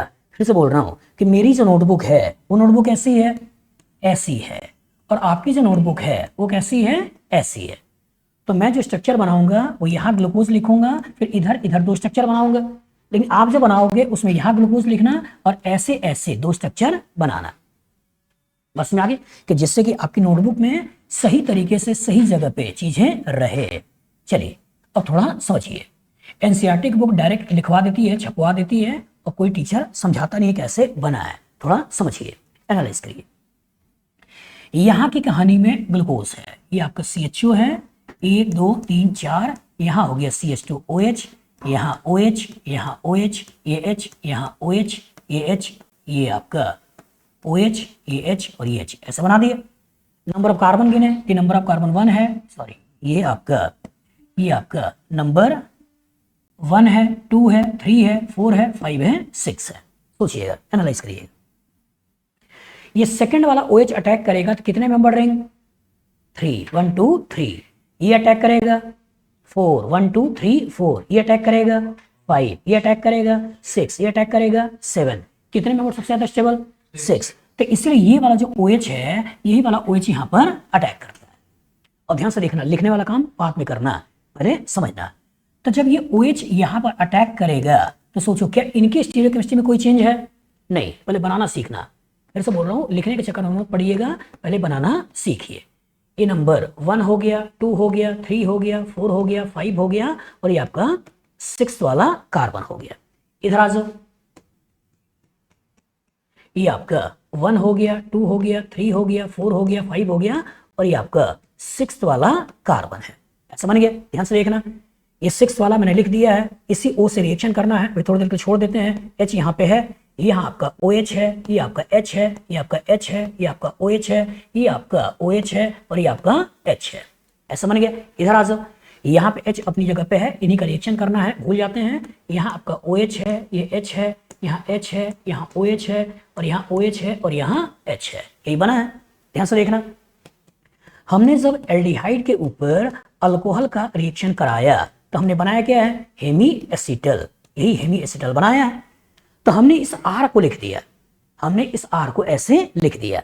अब हमको करना क्या है? इसी OH को और इस H को लिखना है, इसी OH और इसको क्या करना है? लिखना है। तो एक बार क्या करना हो, एक बार OH को मैं इधर कर दे रहा हूं और H को मैं इधर कर दे रहा हूं, और एक बार क्या कर रहा हूं, OH को मैं इधर लिख दे रहा हूं और H को मैं इधर लिख दे रहा हूं। मतलब कि हमने इसको भी लिख दिया, इसको भी लिख दिया, इसको भी लिख दिया। अब क्या करना है? इसको लिखना है। तो इसको लिखना है तो क्या करोगे? इसी को लाकर इसके साथ लाकर मिला दिया, यहीं पे लगा दिया ऑक्सीजन, और इसके साथ लाकर मिला दिया। बस में आगे, इधर क्या किया? इसको ले लिया ऑक्सीजन और इसके साथ लाकर मिला दिया। बस में आगे, तो इसका मतलब कि दो तरह का स्ट्रक्चर बन गया। एक ग्लूकोज का ये स्ट्रक्चर बन गया और एक ग्लूकोज का ये स्ट्रक्चर बन गया। बस में आगे, इन स्ट्रक्चर को जिन साइंटिस्ट ने दिया था उनका नाम क्या था? फिशर। क्योंकि ग्लूकोज के ऊपर जो काम कर रहे थे वो सबसे इंपॉर्टेंट साइंटिस्ट कौन थे? फिशर। तो फिशर ने दिया कि ओपन चेन ऑफ ग्लूकोज है, और फिशर ने दिया कि साइक्लिक स्ट्रक्चर ऑफ ग्लूकोज है। लेकिन दिक्कत क्या है? कि दिक्कत ये है कि पूरी ऑर्गेनिक केमिस्ट्री खत्म हो गई और कभी 6 मेंबर रिंग आपने ऐसा देखा नहीं। तो कुछ ना कुछ ऐसा करना है कि जिससे कि 6 मेंबर रिंग की फीलिंग आ जाए, ऐसे बन जाए। दूसरा कि यहां कार्बन है नहीं लेकिन कार्बन की फीलिंग आ रही है, यहां कार्बन है नहीं और कार्बन की फीलिंग आ रही है, तो कुछ ऐसा किया जाए कि 6 मेंबर रिंग की फीलिंग भी दे दे और कार्बन जो प्रॉब्लम एक्स्ट्रा कर रहा है, लग रहा है, वो भी हट जाए। तो हमने बचपन से 6 मेंबर रिंग ऐसे देखा है, ऐसे दिखाओ और किसी एक जगह पे ऑक्सीजन लगा दो, और जो ऑक्सीजन लगा दोगे 6 मेंबर रिंग बन गई। तो जो ऑक्सीजन लगा दोगे 6 मेंबर रिंग बन गई, तो ध्यान से देखना, यहां हमने ऑक्सीजन लगा दी है और हमने ऐसे बना दिया, यहां हमने यहां हमने ऑक्सीजन लगा दिया और ऐसे बना दिया, ऐसा बना दिया हमने, ऐसे 6 मेंबर रिंग दिखा दिया। अब सोचना, एनालाइज करना, अब नंबर ऑफ कार्बन देखना है। तो जब नंबर ऑफ कार्बन देखना है तो उसके लिए पहले हम ऐसे बना लिए, ऐसे बना दिए, इसी तरह से क्या कर दिया, ऐसे बना दिया, ऐसे बना दिया। अब नंबर ऑफ कार्बन दिखाना है तो ये नंबर ऑफ कार्बन 1 है, 2 है, 3 है, 4 है, 5 है और इस पे आपका CH2OH, ये आपका कार्बन कौन सा है, 6 है। इधर दिखा दिया, ये दिखा दिया आपका नंबर 1 है, 2 है, 3 है, 4 है, 5 है और यहां उसने दिखा दिया CH2OH, ये हो गया नंबर ऑफ कार्बन 6 दिखा दिया। अब अंतर को समझना, जो OH इस ब्रैकेट के अंदर है उसे लिखना है मुझे नीचे, और जो OH ब्रैकेट के बाहर है उसे कहां लिखना है, ऊपर। अब ध्यान से लिखना, फिर से बोल रहे हैं कि जो ब्रैकेट के अंदर है उसे कहां लिखना है, नीचे। तो 1 पे जो OH है वो कहां आएगा, नीचे। 1 पे जो OH है वो कहां आएगा, नीचे। 2 पे जो OH है वो कहां आएगा, नीचे। 3 पे H कहां आएगा, नीचे। 4 पे OH कहां आएगा, नीचे। ऐसा बना दिया। इधर आ जाओ, 1 पे H कहां आएगा, नीचे। 2 पे OH नीचे, 3 पे H नीचे, 4 पे OH नीचे। ऐसा बना दिया, ये तो बना। अब इसी का काउंटर पार्ट ले लो कि अगर यहाँ पे OH नीचे है तो H कहां होगा, ऊपर। अगर OH नीचे है यहाँ पे क्या हो गया, यहाँ पे हो गया H, यहाँ क्या हो गया OH, यहाँ पे हो गया H, ये हो गया H। ऐसा बना दिया। इसमें आ जाओ, यहाँ पे H ले रखा तो ये क्या हो गया OH, ये H, ये OH और ये H, ये H। ऐसे बना दिया, ऐसा बन गया। तो जब हम इस तरह से चीजों को लिखते हैं, ये कौन सा हो गया, ये हो गया अल्फा डी ग्लूकोज। और जो ऐसे लिखेंगे ये कौन सा हो गया, बीटा डी ग्लूकोज। बस में आगे। तो फिशर साहब ने बोला कि ये ग्लूकोज का स्ट्रक्चर है, बस में आगे। और इसको किसी ने मॉडिफाई किया, और जो इसको किसी ने मॉडिफाई करके ये बनाया तो उसके दिमाग में क्या आएगा, तो मेरा नाम जानो। तो जो साइंटिस्ट ने ये किया उनका नाम क्या था, हावर्थ। उनका नाम क्या था, हावर्थ। इसलिए एनसीईआरटी डायरेक्ट लिखता है कि ये ग्लूकोज है और ये हावर्थ का ग्लूकोज का स्ट्रक्चर है। बस में आगे। लेकिन हावर्थ का ग्लूकोज का स्ट्रक्चर आया कहां से है, ये हावर्थ का ग्लूकोज का स्ट्रक्चर आया है पहले फिशर के ही साइक्लिक फॉर्म, और साइक्लिक फॉर्म से यहां पे आना। लेकिन इंसान क्या है, मक्कार। तो इसका तो OH तो लिखेगा, लेकिन बार बार जो H लिखना पड़ रहा है, लिखना चाहेगा नहीं, उसको हटाना चाहेगा। दूसरा क्या है, उसने पढ़ा है कि भाई 6 मेंबर रिंग ऐसे होता है, ठीक है। लेकिन कन्फर्मेशन में चिल्ला चिल्ला के लोगों ने ये भी बोला है कि 6 मेंबर रिंग तो ऐसे होता है, इस सारे एंगल 109 डिग्री 28 मिनट होता है, यहाँ पे एंगल 120 है। मतलब साइक्लोहेक्सेन ऐसा भी नहीं है, ऐसा है। और जो साइक्लोहेक्सेन ऐसा है और 6 मेंबर रिंग ऐसी है, तो भाई इस 6 मेंबर रिंग को भी तो ऐसे लेके चलो। बस में आगे, इस 6 मेंबर रिंग को भी तुम ऐसे लेकर चलो। दूसरा, हमें बार बार H को लिखना पड़ रहा है, H को लिखने से बचना है। तो H को लिखने से बचना है तो कुछ ऐसा करो कि जिसे H को लिखना भी बच जाए। तो सोचो अब बनाने का तरीका, तुमने ऐसे 6 मेंबर रिंग बना दिया। तुमने क्या किया, तुमने ऐसा 6 मेंबर रिंग बना दिया। बस में आगे नंबर दे दो, ये नंबर 1 है, ये 2 है, ये 3 है, ये 4 है, ये 5 है और यहाँ पे ये CH2OH, ये नंबर 6 है। यहाँ पे क्या हो गया 1 2 3 4 5 और यहाँ पे ये नंबर हो गया, ये कौन सा है 6। अब ध्यान से देखना, समझना। जो OH नीचे है उसे नीचे लिखो और जो OH ऊपर है उसे ऊपर लिखो। तो ये OH कहाँ है, ऊपर है नीचे, नीचे। तो यहाँ 1 पे OH नीचे लगा दो। यहाँ पे 2 पे OH कहाँ है, नीचे। तो यहाँ भी इसको नीचे लगा दो। 3 पे OH कहाँ है, ऊपर। तो ऊपर है, मतलब यहाँ ऊपर लगा दो। 4 पे OH कहाँ है, नीचे। तो यहाँ उसने नीचे लगा दिया और 5 पे तुमने ले ही रखा है। इधर आ जाओ, तो यहाँ पे 1 पे OH कहाँ है, ऊपर, तुमने ऊपर कर दिया। 2 पे OH कहाँ है, नीचे, यहाँ नीचे लगा दिया। 3 पे OH कहाँ है, ऊपर, यहाँ ऊपर लगा दिया। और 4 पे OH कहाँ है, नीचे, तो यहाँ नीचे लगा दिया। ऐसा बना दिया। तो ये जो स्ट्रक्चर है, ये स्ट्रक्चर है डी ग्लूकोज का। ये किसका स्ट्रक्चर है, डी ग्लूकोज। ये आपका कौन सा है, डी ग्लूकोज। और ये जो स्ट्रक्चर है यहां से लेकर यहां, ये कौन सा है, अल्फा डी ग्लूकोज। ये कौन सा है, अल्फा डी ग्लूकोज। और इधर से ये जो स्ट्रक्चर ले रहे हो ये कौन सा है, ये स्ट्रक्चर है बीटा डी ग्लूकोज। बस में आगे।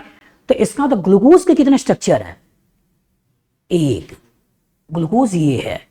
और अल्फा डी ग्लूकोज के कितने स्ट्रक्चर हैं, 3। एक फिशर वाला, एक हावर्थ वाला, और ये साइंटिस्ट का नाम नहीं है, चेयर वाला। पता चला कि चेयर भी साइंटिस्ट का नाम बोल दिया।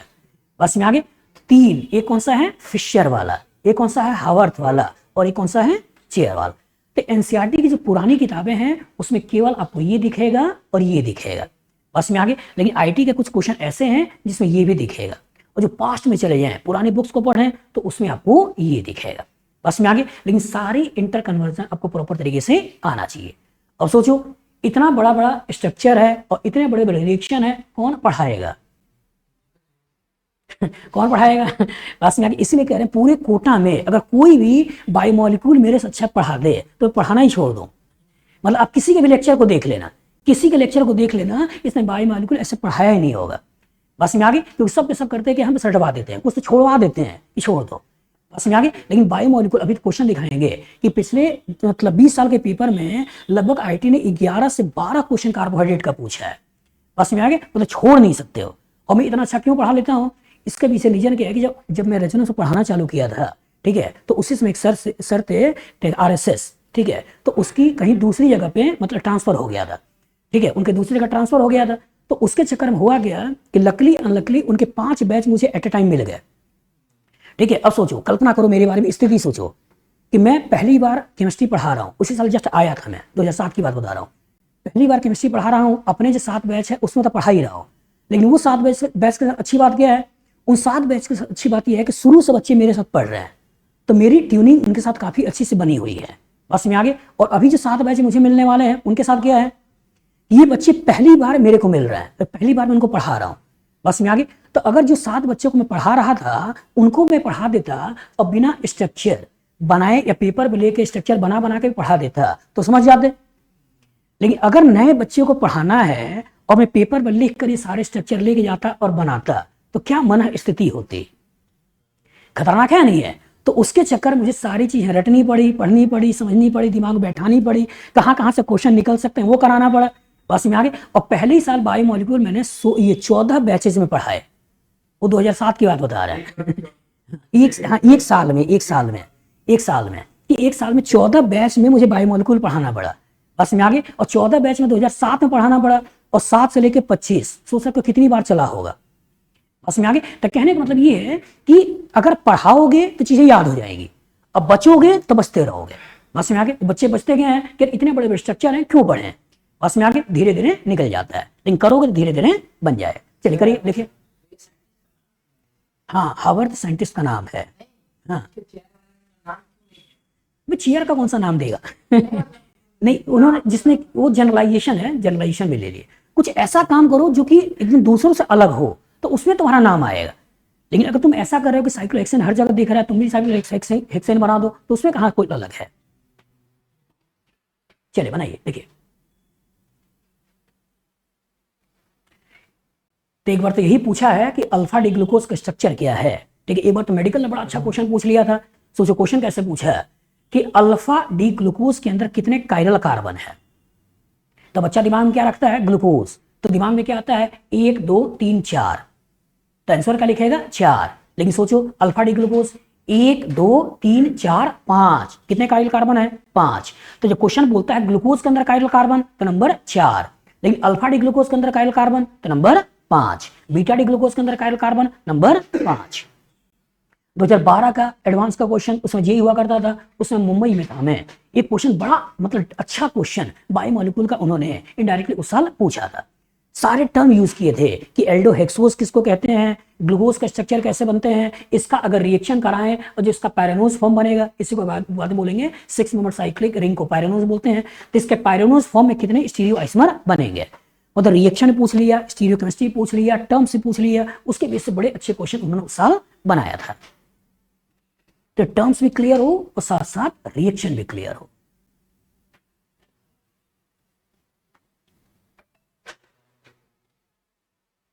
बना लोगे।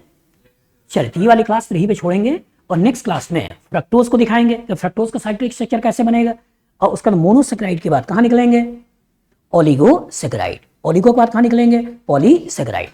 तो स्ट्रक्चर अगेन बड़ा बनेगा बेटा, क्योंकि अब ये मोनोसेकेराइड पे तुम यहां तक आ चुके हो, और जो मोनोसेट डाई बनाएंगे तो क्या होगा, इतना एक और भी तो आएगा। तो क्या बड़ा बना नहीं बना, फिर डाई से पॉली बनाएंगे तो और बड़ा बनेगा। तो केवल डराने का केस आएगा, अदरवाइज यही चीज बार बार रिपीट करेगी। क्लियर ना। चलिए, ये वाली क्लास को मैंने यही भी छोड़ता हूं।